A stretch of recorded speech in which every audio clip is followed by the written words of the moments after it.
who stood up at press conferences and talked tough about Vladimir Putin, and then Putin invaded Ukraine and destroyed a significant chunk of the country. The path to peace and the path to prosperity is maybe engaging in diplomacy. We tried the pathway of Joe Biden of thumping our chest and pretending that the President of the United States' words mattered more than the President of the United States' actions.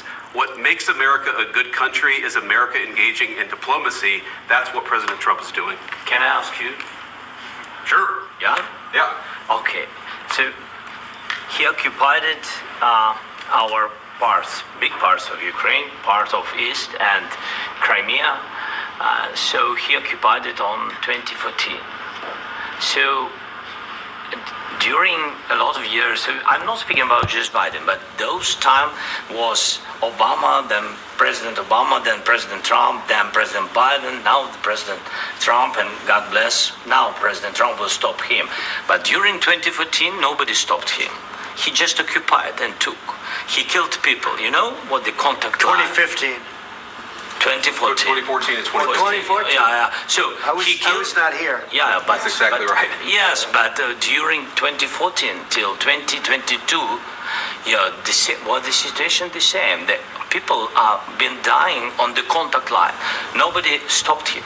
You know that we had conversations with him, a lot of conversation, my bilateral conversation, and we signed with him, me, like a new president. In 2019, I signed with him the deal.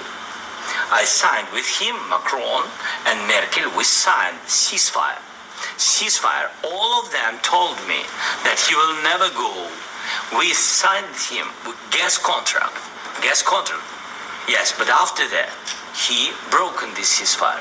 He killed our people and he didn't exchange prisoners. We signed the exchange of prisoners, but he didn't do it. What kind of diplomacy, JD, you are speaking about? What do you mean? I'm talking about the kind of diplomacy that's going to end the destruction of your country. Yes, but if you Mr. President, with respect, I think it's disrespectful for you to come into the Oval Office and try to litigate this in front of the American media. Right now, you guys are going around and forcing conscripts to the front lines because you have manpower problems. You should be thanking the President for trying to bring an end to this conflict. Have you ever been to Ukraine? That you say what problems we have? I have been to. Count once. I've actually watched and seen the stories, and I know what happens is you bring them on a propaganda tour, Mr. President. Do you disagree that you've had problems bringing people into your military? And do you think that it's respectful to come to the Oval Office of the United States of America and attack the administration that is trying to prevent the destruction of your country? A lot of questions. Let's start from the beginning. Sure. First of all, during the war, everybody has problems. Even you, but you have nice ocean and don't feel now, but you will feel it in the future.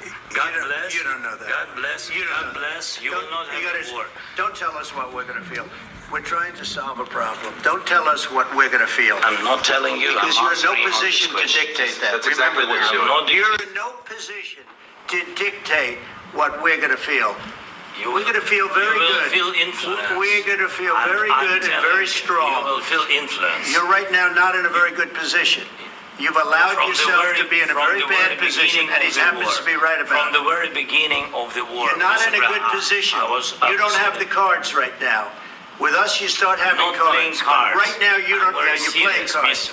You're playing cards. You're gambling with the lives of millions of people. You're gambling with World War III. You're gambling with World War III.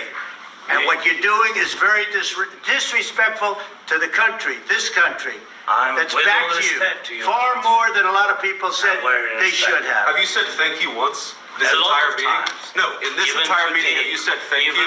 You went to Pennsylvania and campaigned for the opposition in October. Offer some words of appreciation for the United States of America and the president who's trying to save your country.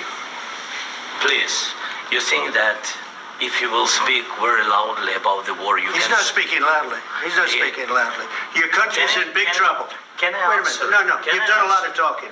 Your country is in big trouble. I know. You're not I winning. know. You're not winning this. You have a damn good chance of coming out okay because of us. Mr. President, we are staying in our country, staying strong from the very beginning of the war. We've been alone, and we are thankful. I said thanks You haven't in been this alone. cabinet, You and haven't not been only alone. in this cabinet. We gave you, through I this said stupid thank you. president, $350 billion. You We voted gave for you your military president. equipment, You and you voted men for are your brave, but they had to use our military. What about If you didn't have You our invited military me. equipment, You invited if me you to didn't speak. have our military equipment, this war would have been over in 2 weeks. In 3 okay? days, I heard it from Putin. In 3 days, this is something Maybe new. less. In 2 weeks, of course, yes. It's going to be a very hard thing to do business like this. I Again, tell you. just say thank you. I said a lot of times, Except that American people. Except that there are disagreements, and let's go litigate those disagreements rather than trying to fight it out in the American media when you're wrong. We know that you're wrong. But you see, I think it's good for the American people to see what's going on. I understand, sir. I think it's very I understand. important. That's why I kept this going so long. You have to be thankful. You don't have the I'm cards. thankful. You're buried there. Your people are dying. tell you You're again, running I low know. on soldiers. Listen, Don't please, you're running Mr. low on President. soldiers. It would be a damn good thing. Mr. And then you tell us, I don't want a ceasefire. I don't want a ceasefire. I want to go, and I want this. Look, if you could get a ceasefire right now, I tell you, you take it so the bullets stop flying and your men stop getting killed. Of course, we want to stop the war. But you're I saying you don't want a ceasefire. But I said to you, I want a ceasefire. with guarantees. Because you'll get a ceasefire faster than an agreement. Ask our people about ceasefire, what they think. That wasn't doesn't with matter me. for you what That wasn't this with me. means. It That was wasn't with with a you. guy named Biden, who was not a smart person.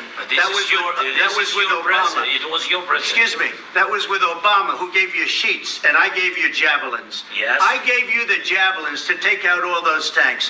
Obama gave you sheets. In fact, the statement is Obama gave sheets and Trump gave javelins. You got to be more thankful, because let me tell you, you don't have the cards. With us, you have the cards. But without us, you don't have any cards. One more question to Mr. Vice President. I'm sorry. It's going to be a